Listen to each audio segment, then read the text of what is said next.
Salut, chers frères et sœurs, nord, au sud, de l'est à l'ouest. Bonjour, bonsoir. Je vous avais promis hier soir, après mon annonce, que je vais vous donner les détails de ce qui s'est passé en Ukraine hier. En fait, comment Zelensky s'est retrouvé à remplacer Zalouzhny, l'homme le plus puissant à l'heure actuelle de l'Ukraine et l'homme le plus adubé. Écoutez ça. On sait que le président Zelensky commande régulièrement des sondages qui ne sont pas rendus publics, mais cette fois, les résultats de ces études qui tombent dans les mains de son équipe sont inattendus. Voilà, selon plusieurs sources du média Ukrainska Pravda, voici ce qu'il en ressort, une augmentation du nombre de personnes souhaitant la fin de la guerre, même si cela implique de parvenir à un compromis avec l'agresseur. Ce qui est un point crucial, quelque chose de vraiment nouveau et qui n'apparaît pas dans les sondages. Deux tendances politiques se dessinent ensuite, une baisse du niveau du soutien aux autorités actuelles et une augmentation simultanée de la popularité de Valéry Zalouzhny, le chef de l'armée, et même de son micro-parti, ce qui était une source de tension entre les deux hommes. Et donc, effectivement, Zalouzhny a gagné en influence politique, ce qui est une ligne rouge, en quelque sorte, pour le président Zelensky. L'équipe du président n'aurait pas partagé ces études et d'ailleurs aurait mis en doute la fiabilité de ces sondages. Mais ce que l'on sait, c'est que 5 jours plus tard, effectivement, Zelensky convoque Zalouzhny dans son bureau et lui demande de démissionner, donc de rédiger une lettre. Il lui propose un nouveau poste, celui de conseiller en modernisation de l'armée, mais celui-ci refuse. Il invite en quelque sorte le président Zelensky à assumer la décision de son limogeage. On lui propose même un autre poste, ambassadeur auprès d'un État membre de l'OTAN. Toujours le même refus. Pendant toute la semaine qui a suivi, le président et le ministre de la Défense tenteront de le persuader de prendre un autre job. En vain, Zalouzhny attendait le décret de son licenciement le 2 février.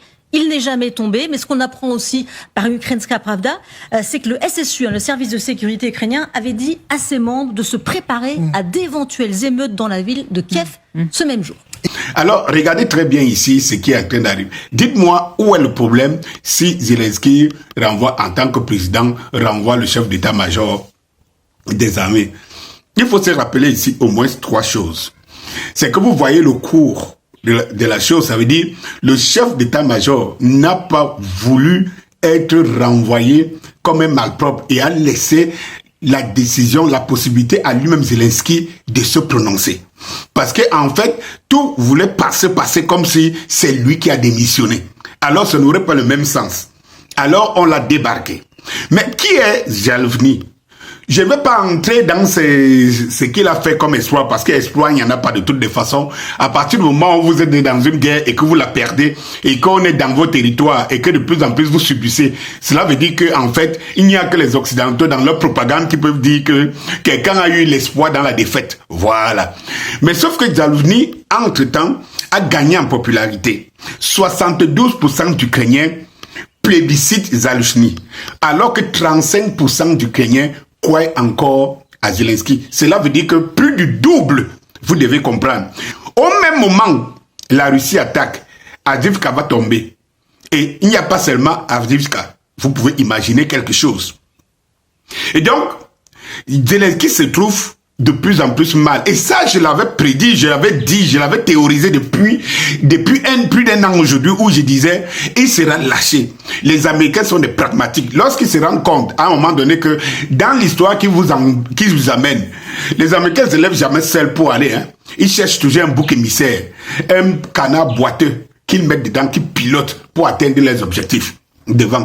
Et lorsqu'ils se rendent compte que le terrain est très dangereux, ils ne peuvent pas, ils vont y laisser trop de plumes, ils laissent le canard boiteux tomber. Ils l'ont fait en Afghanistan, ils ont fait partout, il se passe, c'est comme ça qu'ils font. Alors, et bien même les Américains, compte tenu de la géopolitique aujourd'hui et des puissances qui se sont mises en face, ça veut dire qu'en face de l'OTAN, les BRICS et tout, ce n'est plus, et en dehors de ça, il y a rien que la Chine seule de l'autre côté. Les Américains ne peuvent pas tenter, vous ne pouvez pas être les maîtres. Même tous ces pays-là coalisés, les Américains ne pourront pas s'en sortir. Vous comprenez un peu? Et ils doivent lutter contre le dollar en même temps que chez. Bien, qu'est-ce qui se passe? C'est que Zelensky se retrouve dans une situation où il est le plus impopulaire. Et vous comprenez pourquoi Zelensky avait renvoyé les élections. Et voilà donc un pays, comme vous dites, démocratique. Comment se fait-il que l'homme le plus populaire, vous le déposez et vous estimez que vous pouvez lui donner un petit poste quelque part d'ambassadeur? C'est le pousser à la porte parce qu'il devient un danger pour l'Ukraine. Et pourquoi Zaluzhny est adulé? Parce que vous-même, vous avez suivi dans ces documentaires, en fait, dans ces commentaires, il y a un peu de tout dans tout. C'est-à-dire qu'on vous démontre que de plus en plus d'Ukrainiens ne veulent plus, ne croient plus à cette guerre. Ils veulent la paix, ils veulent la négociation. Oh, Zelensky avait signé un décret où il interdisait toute négociation avec la Russie de Poutine. Donc, Zelensky n'est pas l'homme de la situation. Il ne peut pas se médire. Il est même déjà très impopulaire. Et même s'il est très impopulaire et que le décret qu'il a signé, qu'il ne négociera jamais, il faut comprendre l'impasse dans lequel Zelensky est. C'est donc un va-t-en-guerre qui ne survivra que si la guerre continue. C'est de ça qu'il s'agit. Et tant pis pour les Ukrainiens qui mourront, qui continueront à mourir, parce que Zelensky est bien conscient qu'il ne gagnera pas cette guerre.